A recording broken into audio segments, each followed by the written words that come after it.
Ladies and gentlemen, please welcome American TV and film actress and UN Women's Advocate for Political Participation and Leadership, Meghan Markle.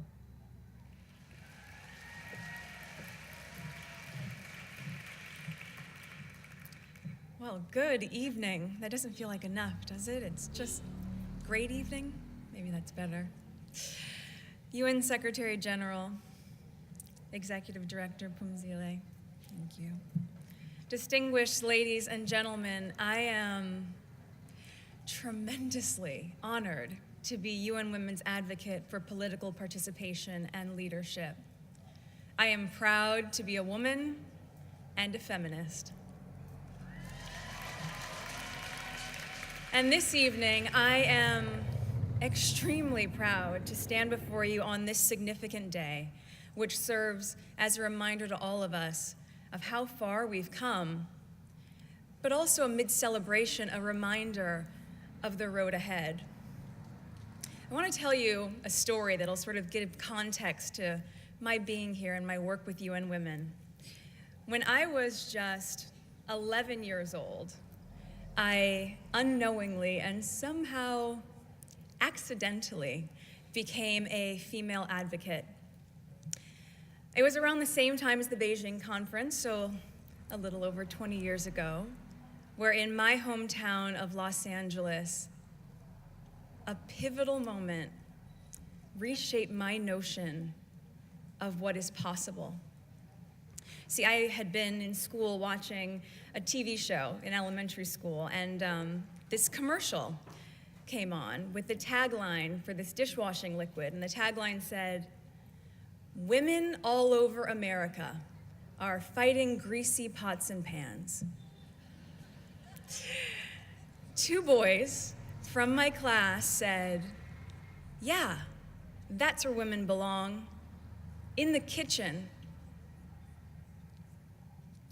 I remember feeling shocked and angry, and also just feeling so hurt. It just wasn't right, and something needed to be done. So I went home and I told my dad what had happened. And he encouraged me to write letters. So I did, to the most powerful people I could think of.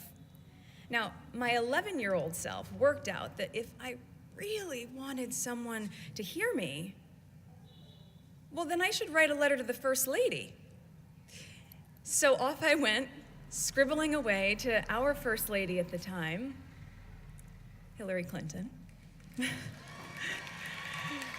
I also put pen to paper and I wrote a letter to my news source at the time, Linda Ellerby, who hosted a kids' news program, and then to powerhouse attorney Gloria Allred, because even at 11, I wanted to cover all my bases. Finally, I wrote to the soap manufacturer, and a few weeks went by, and to my surprise, I received letters of encouragement from Hillary Clinton, from Linda Ellerby, and from Gloria Allred. It was amazing. The kids' news show, they sent a camera crew to my home to cover the story. And it was roughly a month later when the soap manufacturer, Procter & Gamble, changed the commercial for their Ivory Clear dishwashing liquid. They changed it from "Women all over America are fighting greasy pots and pans" to "People all over America." It was at that moment that I realized the magnitude of my actions. At the age of 11, I had created my small level of impact by standing up for equality. Now, equality means that President Paul Kagame of Rwanda, whose country I recently visited as part of my learning mission with UN Women, it means that he is equal to the little girl at the Gihembe refugee camp who is dreaming about being president one day.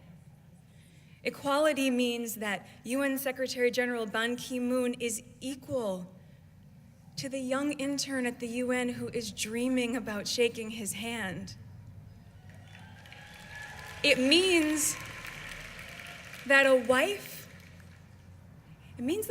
is equal to her husband, a sister to her brother. Not better, not worse. They are equal. UN Women, as you guys know, has defined the year 2030 as the expiration date for gender inequality. And here's what's staggering. The studies show that at the current rate, the elimination of gender inequality won't be possible until 2095. That's another 80 years from now. And when it comes to women's political participation and leadership, the percentage of female parliamentarians globally has only increased by 11% since 1995. 11% in 20 years? Come on. This has to change. Women make up more than half of the world's population and potential. So it is neither just nor practical for their voices, for our voices, to go unheard at the highest levels of decision making. The way that we change that, in my opinion, is to mobilize girls and women to see their value as leaders and to support them in these efforts. To have leaders, such as President Kagame of Rwanda, continue to be a role model of a country which has a parliamentary system comprised of 64% female leaders. I mean, it's the highest of any government in the world, and it's unbelievable. We need more men like that, just as we need more men like my father, who championed my 11-year-old self to stand up for what is right. In doing this, we remind girls that their small voices are in fact not small at all, and that they can affect change. In doing this, we remind women that their involvement matters, that they need to become active in their communities, in their local governments, as well as in the highest parliamentary positions. It is just imperative. Women need a seat at the table. They need an invitation to be seated there. And in some cases, where this isn't available, well then you know what? Then they need to create their own table. We